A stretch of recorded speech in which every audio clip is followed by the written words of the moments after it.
12, 15। बात ऐसी है कि ये एक ऐसी एक्टिविटी है, एक ऐसा एक्शन है, जितना हम सोचें, जितना हम समझने की कोशिश करें, ये हमें और ज्यादा बेनिफिट्स दे सकती है। अगर हम सेम टेक्स्ट भी, अगर मान लीजिए आप कोई चीज आज पढ़ रहे हैं, आपको सेम चीज अगर एक हफ्ते बाद पढ़ते हैं, तो भी वो सेम टेक्स्ट आपको नई चीजें सिखाने की कोशिश में लगी रहती है।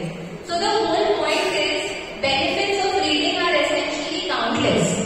हम जितने बेनिफिट्स उसमें ढूंढ सकते हैं वो हमारे ऊपर है। हम जितना समय इस चीज को दे सकते हैं वो भी हमारे ऊपर है। एक और क्वेश्चन, आप कितने साल के थे जब आपने रीडिंग जानना सीखा? 3 साल, 3.5 साल, 4 साल, रफली अप्रोक्सीमेटली, राइट? और आज हमारे बीच आई एम गेसिंग 60-65 इयर्स के भी कोई ना कोई आंटी होंगे, 65-70, राइट? आपके जीवन में इतने सालों में कितनी एक्टिविटीज आपने स्टार्ट की होगी और छोड़ी होगी? कितनों पे आपने मन लगा के बहुत सारी प्रैक्टिस की होगी और कितनी नहीं भी की होगी? लेकिन रीडिंग एक ऐसी एक्टिविटी है जो किसी न किसी फॉर्म में हमारे साथ जीवन भर जुड़ी रह सकती है। चाहे हम अच्छा वक्ता बनना चाहें, एक अच्छा लेखक बनना चाहें, किसी स्पेसिफिक फील्ड में बहुत बड़ा नाम कमाना चाहें, घर बच्चों को अच्छे से देखना चाहें, सेल्फ डेवलपमेंट चाहें, एक अच्छा इंसान, एक अच्छा लीडर, एक अच्छा श्रावक, एक अच्छा अनुयायी, कुछ भी बोल दीजिए। रीडिंग एक ऐसी एक्टिविटी है जो हमेशा हमें वेलबींग एंड ग्रोथ की ओर ले जाती रहती है।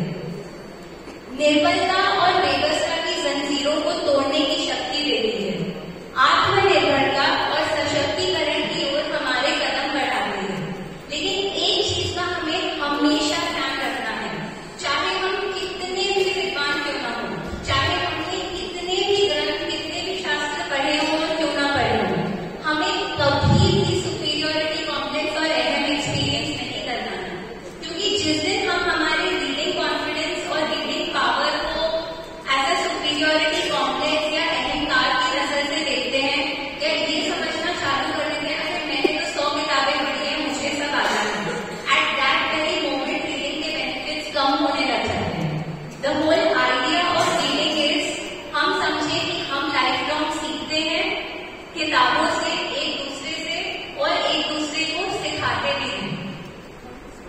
As we move towards the end of my speech, 7 question हैं जो शायद हमें कभी ना कभी सोचते होंगे। पहला, हमें रीडिंग क्यों करनी चाहिए? क्यों के बीच में आपने थोड़ा मुझसे सुना, आई एम श्योर मुझसे बहुत ज्यादा आप सबको अपने आप पर महाराज भी फरमाएंगे। So that's the part of क्यों। कौन रीडिंग कर सकता है? हर वो इंसान जो अक्षर जानने में समर्थ है, चाहे हमारी उम्र 3 या 4 साल हो या फिर 60, 70, 80 साल। आज के युग में अगर हमें शारीरिक और मानसिक तकलीफें भी है, तो भी देयर आर स्पेशल इक्विपमेंट्स जिससे हम रीडिंग कंटिन्यू कर सकते हैं। हमें रीडिंग कहाँ करनी चाहिए? आपको जहां सुविधा मिले वहां कर सकते हैं। हमें रीडिंग कब करनी चाहिए? जब आप समय निकाल सके तब करिए। अगर आप एक पक्का समय बांध सकते हैं तो बहुत अच्छा। आपने से सब आए मस्जिद में शनिवार समाई करते होंगे या शनिवार समाई से और बहुत ज्यादा समाइयां करते होंगे, तो वो एक आपका टाइम फिक्स है। तो अगर आप चाहें तो उस समाई के टाइम में से 15 मिनट स्वाध्याय के लिए रख सकते हैं, चाहे वो कोई न्यू बुक हो या कोई ओल्ड बुक हो। तो हम देखते हैं क्यों, कहाँ, कब, राइट? रीडिंग कैसे की जाए? कुछ प्रिंसिपल्स है जो रीडिंग करने में हमारी हेल्प करते हैं। रीडिंग झुक कर नहीं, सीधे होकर करनी चाहिए। रीडिंग लेट कर या बहुत ही आरामदायक मलमली सर्विस पे नहीं, लेकिन सीधे बैठ के करनी चाहिए। अब हम फिजिकल कॉपीज भी यूज कर सकते हैं, हम इलेक्ट्रॉनिक डिवाइसेस भी यूज कर सकते हैं। दोनों के अपने फायदे हैं और अपनी लिमिटेशंस भी हैं। तो ऐसी चीज चुनिए जो आपकी सेहत के लिए सबसे ज्यादा महत्वपूर्ण है, राइट? नेक्स्ट, रीडिंग कब तक करनी चाहिए? जब तक हमें क्षमता है, जब तक हम अक्षर समझते हैं, जब तक हम अक्षर